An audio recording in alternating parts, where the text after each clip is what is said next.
Hi, record players. We are here today. We have a very special guest. I'm happy to be joined by a gentleman who was one of the legendary figures in Canadian new wave and pop music in the 1980s. He's a Juno nominated and award winning singer, songwriter, musician, producer from one of the most iconic Canadian bands, The Spoons. Welcome to the record player, Mr. Gord Deppe. Good to be here. Thanks for being with us. Good to be anywhere right now, actually. True. Anywhere is better than probably stuck at home staring at the four walls, right? Yeah, exactly. Which you still are, but hey. Yeah, I guess.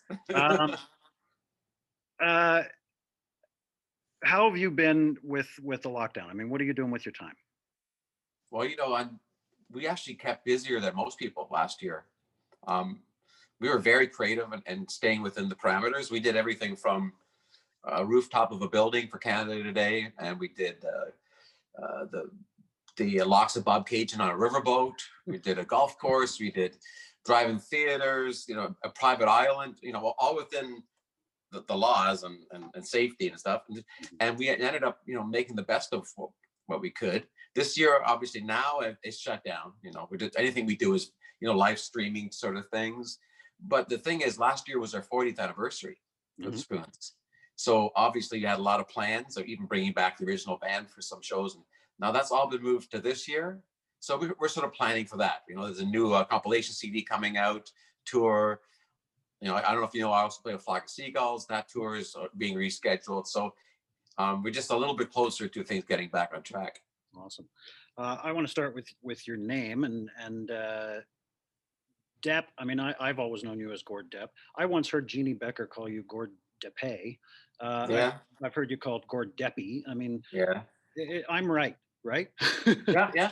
It's originally, I found out it's originally a Belgian last name. Oh. And it's right beside DEPP, like Johnny Depp. So it's an actual name. And he has Belgian background too. And I think originally they pronounced the E really softly, like Deppe. Like, I don't know. It's hardly there, so make it Depp. That's very soft. You grew up in Germany, didn't you? Like, you spent some time in Germany? Yeah, I was born in Vancouver, but my parents moved back to Europe, and I was there till like age 7 or something like that. So I got a little different flavor growing up than say some other people did. Yeah. Let's start with the Spoons. The beginning of the band. You're in high school in Burlington. That's where the band started, right? Yep. Yeah, pretty well right out of high school band. Like we met in like the marching band, not the marching band, but it was like a big band. I played the saxophone, Sandy played the trumpet. We met there and developed a band out of that, and had some other bands that we had before the Spoons, obviously. And then when new wave hit, it was just a great time for all sorts of music. We were actually prog rock nerds before that, Sandy and I. Yeah, we were like Genesis and Yes and all that kind of stuff. So when new wave came along, I said, wow, there's some room for whatever, any kind of music right now. And it worked. So it wasn't, you obviously weren't a new wave band right away. You were. Yeah, like in the 70s, we're all about like, 20-minute epic songs about, lighthouses and unicorns, whatever, I don't know, whatever it was, but stuff that I thought nobody would ever care about, which is probably true. But like I said, when the new wave came in, so there's all this variety of music, from Talking Heads to Simple Minds, Custom Maneuvers in the Dark, and then you get really poppy and some disc, but all this variety going on that we had an opportunity to sort of slip in there, and it worked. Our sound from the prog rock years kind of nicely slipped into that. RES and Symphony for me is always going to be remembered as one of the most classic records in Canadian history. Oh, thank you. When how do you go from being a young band in just one album in, which was a lot different than RES and Symphony, to recording that album in England and going through that whole process? Yeah, it was kind of a dream come true, because a lot of the music that we listened to at the time was British, all the British bands that I like, like I mentioned a few of them, like Gary Newman and Custom Maneuvers in the Dark and Ultravox, and that's the sound that I really liked. So when a producer named John Punter showed interest, and he just finished work with Roxy Music, Japan, people like that, he said, this is perfect. And we actually went to Air Studios in London, England, which is George Martin of Beatles fame studio. And actually, I was just telling this to somebody that George Martin actually walked in the room, shook all our hands. You look just like on TV, in the documentary. So this shirt sleeves rolled up, And at the time, we were a bunch of kids going, oh, whatever. But now thinking back 40 years later, oh my God, we met George Martin, you know? So that British scene always seemed to make sense with our music, you know, that really was our sound. And for that reason, a lot of people thought we were from England. Yeah. We did our first North American tour with Culture Club. People thought we were just another British band that came over with them. You guys toured with, well, I don't know if you toured with Culture Club. Did you open for Culture Club? You opened for Simple Minds, that type of stuff. Yeah, lots of bands, OMD, Police. You know, you do that at the beginning of your career, and you still do it now sometimes. You know, with, especially doing these Flock of Seagulls tours too. Is that you're working with all your peers, and so you're kind of like one of the bands, but you're also a fan, right? You're among these people that you grew up with, which is great. In 1983, Talkback, you did that album, Talkback. You got to work with Nile Rodgers, which I don't know, at the time he hadn't quite become who he became, but he had worked with people like, you know, Diana Ross and that type of thing. What was that? Was really the turning point for him. I didn't know that till later, that he had just done the Let's Dance album with David Bowie, which is like he did that big before. He did that before you guys? Yeah, that's the one record he did before ours, and that was the turning point where he sort of got into the mainstream. And after that, you know, he did everybody from Deborah Harry to Duran Duran, and I mean all these people. Like before that, like you say, he was mostly known for like R&B, folk, funk music. You know, he was in the band Chic. You know, that did stuff like you know, all that disco stuff. And suddenly he was in a whole new world, and we just caught him at that moment. And I thought it was all wrong at the time. I thought, what are you doing working? You know, we just did this big British album. Why are we doing this? But we maintained our sort of British vibe, you know, but took all the pop stuff that he had to bring to it. And it's actually ended up being one of the most important turning points in our career, really, especially for America. That album, big difference from RES and Symphony. It was a little bit more of a pop sound. I remember suddenly seeing you guys sitting at this little tiny desk on Toronto Rocks, you know, introducing other people's videos and stuff. And you guys kind of became sex symbol pop stars in Canada. Well, you know, we were lucky because we were young. We had a cute girl in the band, and we just came out as the video age began. Like we were on the very first episode of Much Music. Really? We started with Welcome to Much Music. We had videos by Duran Duran, Howard Jones, and the Spoons, and that was the beginning. I mean, before that was like the new music and Toronto Rocks and those kind of things. With, you know, and I remember was it Jeannie Becker and J.D. Roberts? You know, those some of those. Yeah, so we were hit at just the right time. You know, it was good. So image was very important back then. And imagine when we put out Noble Heart, like.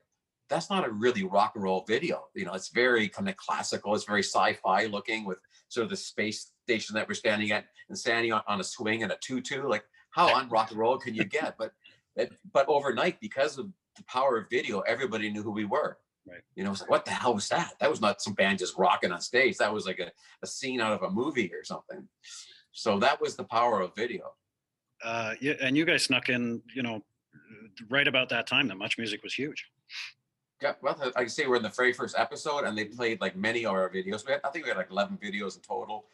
We, like you say, we were guests many times and hosts and stuff like that. And that was really the center of the universe back then. Queen Street in Toronto, you know, for us, with Much Music, and then some of the radio stations like CFMY FM, and there's the whole strip there for this. It was like our King's Road in London for fashion and the whole scene, you know, kind of evolved out of there. One of my favorite things that you did was still Spoons related, but you did a movie soundtrack. You did music for the film, I think it was called Listen to the City. Yeah. How was that mostly you? I mean, there was a couple of Spoons tracks on that, but yeah, it was. Yeah, it was. Yeah. I'd never done that before, and it was mostly keyboards. I'm not a keyboard player, even though the first thing I wrote on the keyboard was Novart. Because it's so simple. I just went, no. So that's 3 notes, right? So I thought, let me do something outside my comfort zone. So they would give me scenes from the movie. But the thing that really got it started is they asked Sandy to be in the movie. She played a key role. And she did very well. She was really a good actress and became one of the main characters. And she played a musician. So the songs were sort of built around her, that which she would perform, and then some sort of atmospheric background stuff. But the cool thing is the film had Jim Carroll in it, who I think DiCaprio did a movie about his life called The Basketball Diaries. And so that was kind of a cool thing. He was in the movie so I saw him every day. He played a guy comes out of a coma and he wanders the streets of Toronto. And so it was a very moody, dark kind of thing. Yeah, but like you say, we put Romantic Traffic and Town of Lights on that soundtrack because they were never on an album. They were a standalone songs from an EP, they called it back then. It was like the size of an album, but only had like 4 songs. They don't have those anymore. No. And I missed them, to be honest with you. Yeah. Did that ever lead to any thoughts of a solo thing, like doing solo records and going out on your own? Well, I mean, I did quite a bit of that after the 80s when I thought the Spoons were done. And yeah, but before that, we were constantly under contract. Right. Like we had 10 years of record deals, you know, where you would record and make videos for a year and then you tour for a year. And it became like a routine, you know, think about, right? So no, that wasn't even time to do anything. But when the 80s wound down and grunge came in, and I thought it was the end of everything 80s, of course, then both Sandy and I had different solo projects that, you know, at the beginning were very different from the 80s. And I forget about drum machines and keyboards and all that stuff. But as the 90s sort of progressed, the 80s started creeping back in again because all of a sudden the retro 80s thing was starting to build up. What's old is new. Speaking of which, and I'll take a bit of a detour with the Flock of Seagulls. You mentioned Flock of Seagulls earlier. Probably the most popular band out of Liverpool, I would say. Really? Yeah. How does the leader of the Spoons turn into the guitarist from Flock of Seagulls? How does that happen? Well, we played together in 1982 at the Police Picnic. Spoons, Flock of Seagulls were the 2 opening kind of young bands. Yeah. And there was Talking Heads, the Police, Joan Jett, stuff like that. And I really didn't know much about them, but I remember that day being so blown away by this guy because they were so different. Is that when you met them? Is that when you I didn't really meet them. No, I didn't meet them then. Maybe just said hello because I think we might have shared I don't think we even got like a proper change room like some of the other bands get like trailers. We got like a tent. I think we shared the tent. So I probably saw Mike in his underwear or something. I don't know. But it was really kind of casual and we're all shy and kind of quiet. But then like flash forward about 37 years, Mike from the Seagulls, he does stuff on his own sometimes. And he did a charity thing down in New York City. And he went and just used the house band at some venue. And he went up and did a couple of his songs. So the next day he was coming to Toronto to do the same thing. We do a lot of things for different charities, and he was there to help. Same thing. He said, "Well, if there's a band there, can they? I don't have my band. Can they just learn a couple of my songs?" Which we did. I think it was like 5 or 6 songs, and I found it very easy. I didn't really learn them exactly, but I got the same, you know, guitar tones and sensibility. And I remember him, he kept looking over on stage, going, "Oh," like a little smile on his face, right? I thought, I guess he thinks I'm okay, whatever. And we didn't talk much, you know, that was it. But then almost a year later, I'm sitting at a outdoor cafe somewhere with my fiance at the time. I got to tell the story because it's so amazing. It was in Rome, you know, on a piazza somewhere with a glass of wine and pizza. And the little text comes up, "You want to join the band?" I said, "What's this? Who's this?" I guess he'd been thinking about it for a while. And it's Mike from the Seagulls. "Oh, really? Oh, yeah, sure. Sounds good. Okay, I'll talk to you soon." That was it. It was like, okay. And the guy that I replaced was not the original guy, Paul, who was with them like the first couple albums, but the last guy was with them like 20 years, something like that. Mm-hmm. And I guess he kind of felt this, you know, that like I had a grasp of that sound, you know, similar equipment, similar sounds with the Spoons, really. You know, it wasn't that far a stretch for me. So that's really what I do. I'm still a Spoon, but also a Seagull, and sometimes both. We've done a lot of shows together in the meantime. Have you recorded with the Seagulls yet, or? No, I mean, Mike sends me new stuff all the time he's working on. Mm-hmm. And I have little bits and pieces, but right now it's really hard nobody's really feeling creative right now. I mean, he's got a bunch of songs. It's people say, "You must be writing your album." No, we're not. I just don't feel, you know, it's the right time. I'm not feeling chipper enough to write an album. I feel like kind of. Well, so, hopefully that'll change soon. Oh yeah, there are a couple of new songs that Mike has been sending me the basic tracks for. So I'm sure the point will come where I say, "All right, send me the guitar parts and we'll put them on." The earlier this year, I believe it was in 2020, after COVID hit and everything, you guys did the Back to the Basement thing. Who was it that, I mean, that featured, let me just look here, that featured Wang Chung, New Shoes, Flock of Seagulls, Cutting Crew, Naked Eyes, Escape Club, The Vapors. I mean, that's the 80s, right? Yeah, and we were the only Canadian band up to be on there. That was quite the honor, right? Because of my connection with with Flock of Seagulls. Mhm. So they kind of gave us a shot. Oh, let me just move that out of the way. Sorry. And yeah, because of that, it opened up doors that we did not expect. Mhm. The guy, they actually said after the whole thing, he announced on the after the whole thing was done, that the Spoons were the surprise hit of the whole thing. Like the reaction we had, and it was exactly what I was hoping for. People going, "Who are these guys? How come I never knew about them? Like, why? What we want more." And so all of a sudden, in a time when we're sort of sitting around doing nothing, during COVID, we not only do this great, online concert, but we're getting new fans, which is great. We keep in communication with them, and we have a new CD coming out, partially because of that reason. It's a comprehensive compilation for everything, which you've never been able to do before. So that's kind of catered toward the Americans right now, because they want to, instead of making them buy every album, they can have a good snapshot of what we're about. Whose idea was it? Oh, Oh, are you there? my battery light came on. Sorry. Whose idea was it to do the way that you did that performance? The Nova. That was me. That was me, because I was so tired of the same old. Not we're doing Zoom now, but the same old boxes with everybody in different boxes in Zoom. I said, there must be a way of doing it. And Sandy was outside of the certain restrictions zone, living in Guelph. I said, you know what? You got a funny little house. Why don't we all set up in different rooms in the house? So drummer was in the living room, I was in the kitchen, Sandy in the dining room, Q were playing one of the bedrooms, and then Sandy's daughter went around with an iPhone, opening doors, looking for the band, like "Where's Waldo" type of thing. And it was totally recorded live. It wasn't just on the iPhone. That we had microphones in each room, and the reaction was brilliant, because people said, "What is this? This is like not only creative, but it sounded really good." Well, So yeah, that was just, again, out of necessity to be different. And it was different. It was different than anything I've seen during COVID, and I've seen a lot of obviously have a lot of different performances, but that was fantastic. Yeah, thank you. Any plans have they said to? You mentioned the compilation album, but I mean, any plans for any other type of Back to the Basics? Well, we did that. They only showed 3 songs on that concert, and we did a full, like, I think 8 songs. So they want to broadcast the whole thing separately. But that was last year, so it might be old news. I don't know. We'll have new things, I think. But anything that we do now, they include on there, on that site. And I'm very proud, because other bands like Wang Chung and Cutting Crew and bigger bands than us, I would think, worldwide, did similar things after the fact, like posting things, and none of them gotten close to the watch numbers that we got. Maybe because it was so original. It's very cool. I thought it was just a Canadian bias thing, but I thought you guys were the best. Oh, thank you. Thank you. Couple of rapid fire questions here just to finish it off. What do you listen to before you get on stage? What hypes you up before you get up on stage? Oh, no, not really music. No, I don't even listen to music before or after show. If I'm driving home after show, it's usually talk radio or something like that. Late night talk stuff. But if I need to get really pumped up, I'll put on something like The Prodigy. I don't know if you know their music or not. Oh, yeah. Really energetic, electronic, really over the top kind of stuff.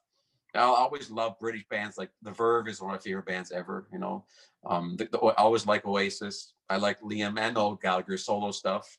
It just sort of, I can relate to that stuff, and it puts me in a certain frame of mind. Yeah, those kind of things, I think. Who were your influences when you were growing up? You mentioned it earlier, but whether it be certain people that you wanted to play guitar like, certain people you wanted to sing. Yeah. Well, I guess one of the early days was progressive rock. I mean, yeah, rock guys like Genesis, particular. Steve Hackett, the guitar player from that band. But then, nice one. They were my band, right? And I thought I was Rail, like from Landlights on Broadway. That was my character. I was him. Yeah, I related to that. And Steve Hackett's playing, and then later on, when New Wave came, there was this whole wide world of cool stuff. But I was sort of like the darker stuff, more moody, like theatrical. Genesis, even like Bowie, early Bowie and old Black Sabbath, way back when they were very dark and gothy almost. Yeah, that's the kind of stuff I liked. And yeah, I mean, 80s, there's a million of them, influences from Talking Heads to Ultravox, to whatever. Is there any new stuff that you're listening to? What new music has come out in the last little while that's got your attention?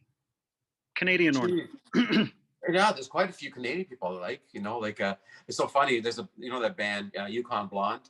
Yeah. They have a song called Saturday Night. I had to show Mike from the Seagulls, because it's a total, it's not a ripoff, but a total borrowing of the Flock of Seagulls sounds. Listen to that song, how it starts, the drum machines and the bass line, and it's right out of like Iran or something, which is great.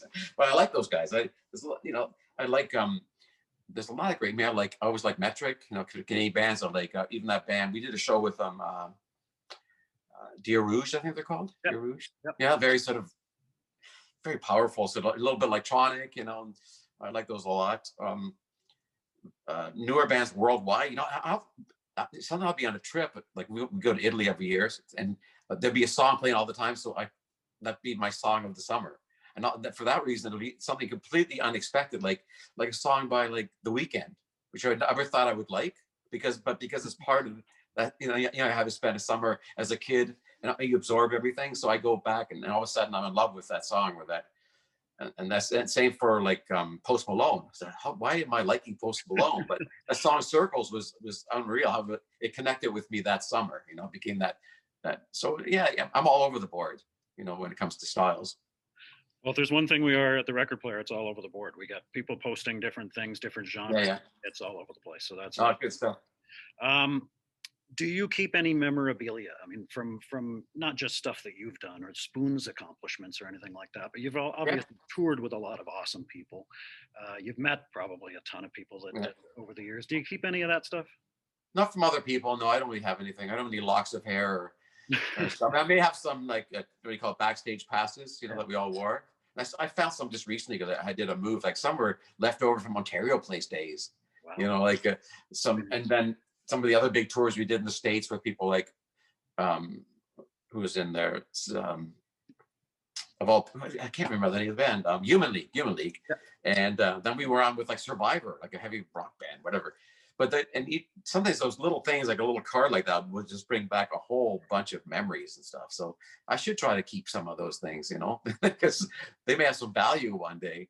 Oh, I do have a T-shirt. We did a charity thing with Mickey Dolenz of the Monkees, and I spent a whole like half hour in the back, talking about his days with the Monkees. And I might as well have been with Paul McCartney. It was so educational about that era and music.